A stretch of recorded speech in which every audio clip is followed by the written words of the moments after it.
Ang ibig sabihin nito, left and right mo, kasi yung sinasabing narrow, pag nawala na yung space, ibig sabihin nag-narrow na. Ngayon, pagka nag-narrow dyan, maaaring magkakaroon ng joint effusion o bone contusion. Kasi wala yung, may negative. Wala, ito nakalagay rito, narrow, parehas, left and right. Malamang, naglapit na ng konti yan. Pero syempre, dahil mildly pa lang, you can walk. Pero sa mga susunod, kasi, pag naglalakad tayo, kuskusan ng kuskusan yan, mag-create ng friction. Yun na yung iindahin mo. Pero bakit sumasakit? Bakit sumasakit? Ano naman? O ano bang may tutulong mo dyan kung talagang napipirat na? Ngayon kasi may mga pagbabago dyan. Habang napipirat siya, maaaring mapirat kagad yung kanan o yung medial o yung lateral kung alin na mas mauna. Ngayon, magbabago yung formation niya. Mas magkakahatak-hatak yung ibang yung nakaangat.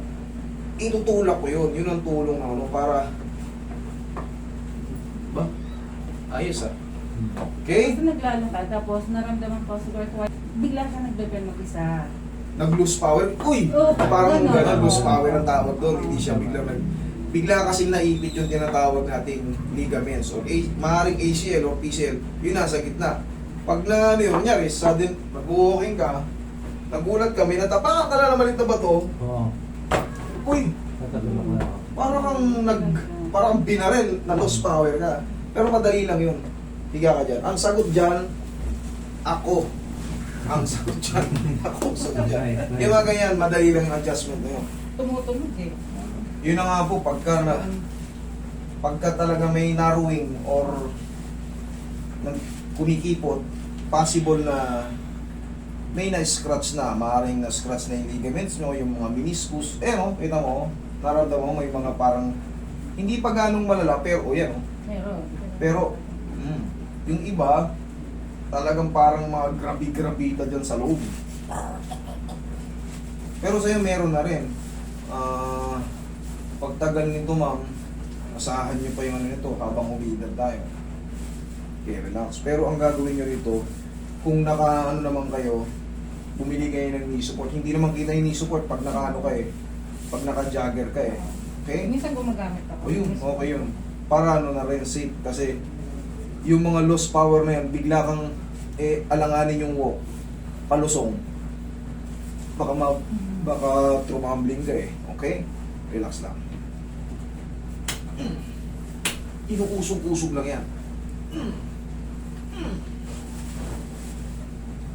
Relax na. Yun. Okay.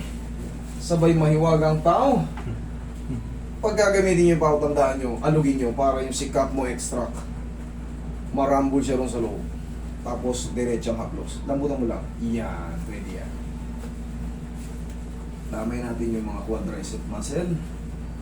Kasi pag nangawit dito, automatic tutuon siya kung hanggang saan yung connection niya. Mangangalay rin yan. Tandaan nyo, sa muscle din kumukuha ng lakas. Pag yan, thank you. Kaya mo yung narinig ka lang.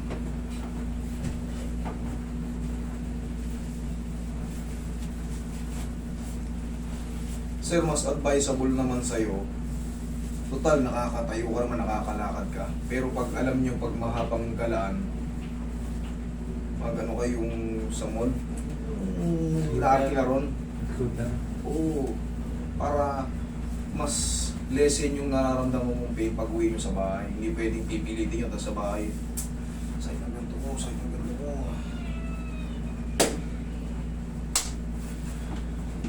Kasi ang ano dyan, acceptance. Kumbaga, gagawa ka na lang ng technique para hindi sobrang mapagod ng todo. Kasi hindi mo pwedeng i-jogging yan eh. Hindi kita pwedeng turuan mag-jogging. Pinaka-the best dyan, bilad sa araw. Ay, Lord, inat-inat ng konti. Salamat, ginising mo ko. Yan. Kung mag-inat-inat lang ng konti sa umaga, yung sinag ng araw, kahit mga half hour or 1 hour. Para yung vitamin D, yan, makakatulong yan sa ating immune system.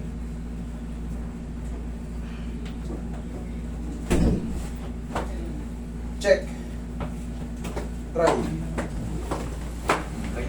mas maganda. Tsako. Oo, ano? Oo. Sabi ko sa'yo. Kumain. Mas madali lang na ayusin, sabi ko. Kasi medyo mild pa. Pero yung mild na yan, tandaan natin, habang umiidad tayo, siyempre magkakaroon ng tinatawag na degenerative. Sa tulong ng tao, malaking tulong. Kumbaga, babagal yung pagkasira. Kasi namamassage yung mga tendon and muscle na nai-stress eh. Tapos, isipa nyo lang, sige ma'am, sige, shoot mo muna. Turuan ko kayo ng diskarte. Kung sakaling, kasi may epekto yung kinakain natin eh. Akala nyo wala? Yung mga high purines, mga maaalat, mga tuyo, mga dilis, mga malalansa, malaking epekto yan yung mga kinakain natin. Pag sumasakit siya, ganito yun lang mo. Sige, shoot mo muna. Ganito. Angat mo. Huwag mong, yan. Huwag mong bibitawan. Huwag mong bibitawan. Ayos ka na po, ayos ka na po. Yan. Sige. Tigas ang buhok. Sige, huwag mong bibitawan. Sipa mo. Sipa. Isa pa. O, kabila naman. Sige, yan. O, sipa. Isa pa. Yan lang, tatandaan mo yan. Ha? Kahit magkaroon ka ng mga, yung parang ganon-ganon, sipa mo basta